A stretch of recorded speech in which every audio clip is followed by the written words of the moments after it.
Nós temos vários conceitos sobre tudo que existe. Todos eles são passíveis de destruição e renovo, por conceitos diferentes e mais convenientes à ciência do nosso tempo. De qualquer forma, a doçura dos lábios aumenta o saber, diz o livro sapiencial. A história das civilizações oferece aos nossos olhos vários momentos em que o indivíduo mudou sua maneira de pensar, renovando-se em conhecimento, pois a função da humanidade é pensar e produzir. O homem tem modos diferentes de pensar o mesmo objeto, de acordo com a referência que tem deles, da ciência, ou seja, da luz que é posta sobre os objetos. Tudo é passível de mudança quando nosso juízo, diante de um entendimento renovado, profere sentenças diferentes do que produzia antes de conhecer. Eu chamo a atenção para a primeira leitura, versículos 5 a 9. De fato, partindo da grandeza e da beleza das criaturas, pode-se chegar a ver, por analogia, aquele que as criou. Contudo, estes merecem menor repreensão. Talvez se tenham extraviado procurando a Deus e querendo encontrá-lo. Com efeito, vivendo entre as obras dele, põem-se a procurá-lo, mas deixam-se seduzir pela aparência, pois é belo aquilo que se vê. Mesmo assim, nem a este se pode perdoar, porque se chegaram a tão vasta ciência, a ponto de investigarem o universo, como é que não encontraram mais facilmente o seu Senhor?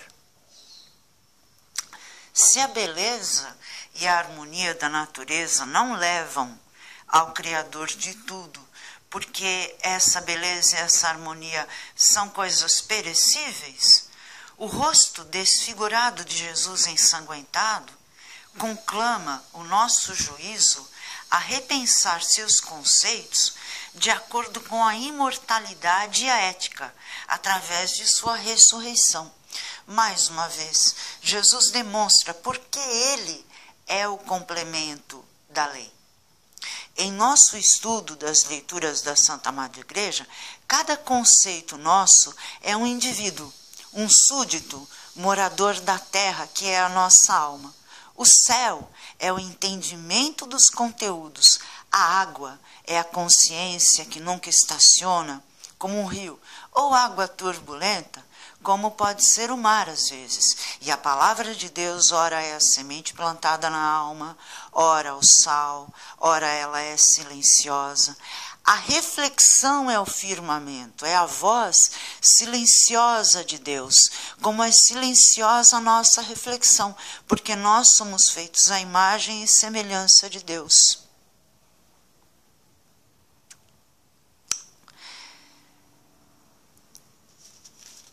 Assim se diferenciam as coisas mortais da natureza da imortalidade. Eu chamo a atenção para o salmo de resposta. Os céus proclamam a glória do Senhor e o firmamento a obra de suas mãos.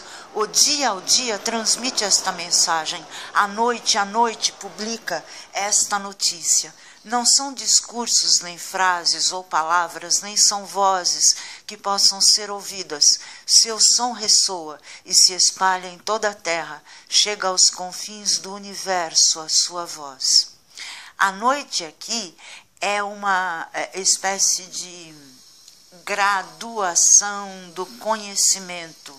Então, enquanto não é claramente conhecido o objeto, ainda há tons, à tarde, que é o processo de conhecimento, à noite, em que você consegue entender pouco, e amanhã, que é quando o sol nasce. O sol é uma alegoria da sabedoria judaica para a justiça. Então, o sol nasce, a justiça aparece, a luz aparece sobre o seu entendimento, sobre o meu entendimento, e ele fica muito mais claro. Muito bem. Mas, como em toda filosofia, é preciso vivenciar nossos conceitos.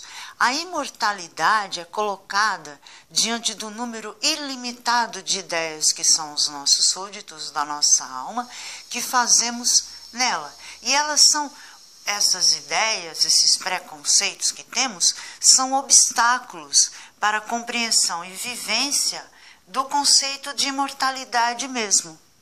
Daí é necessário se iniciar o processo de conversão.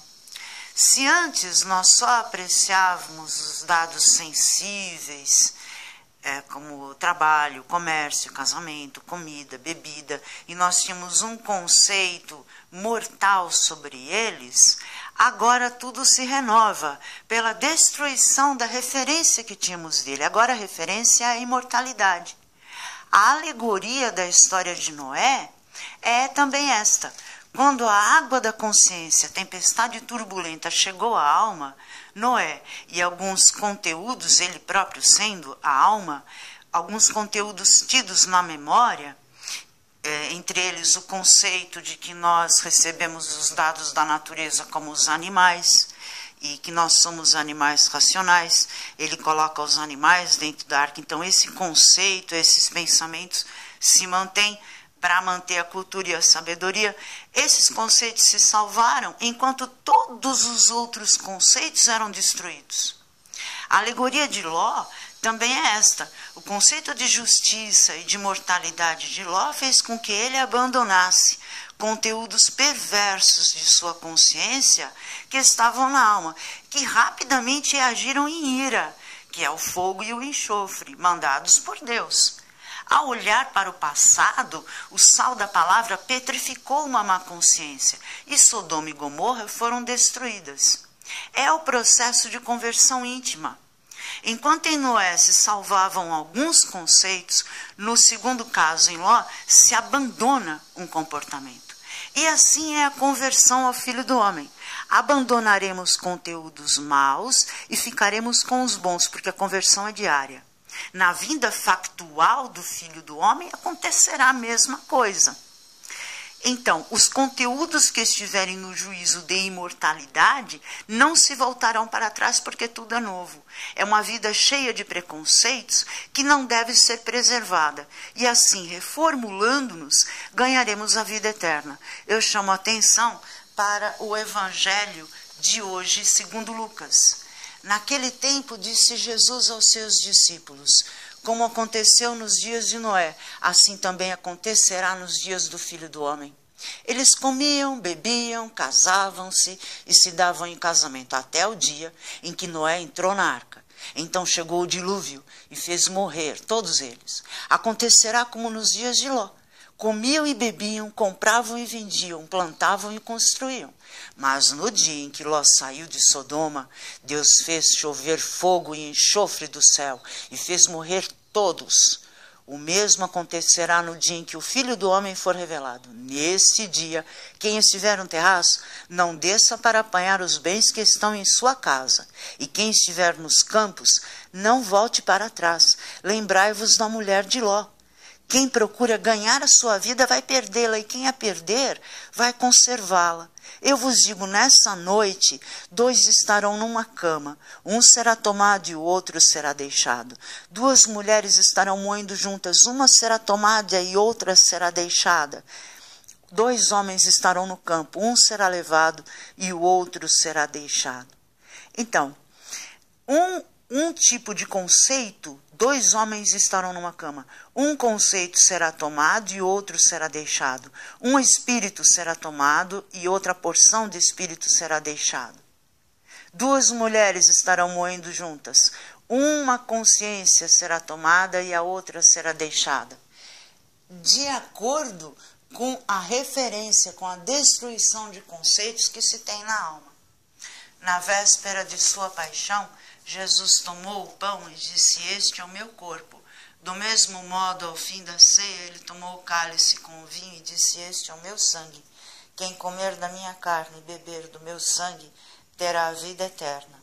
Senhor, salvai-me.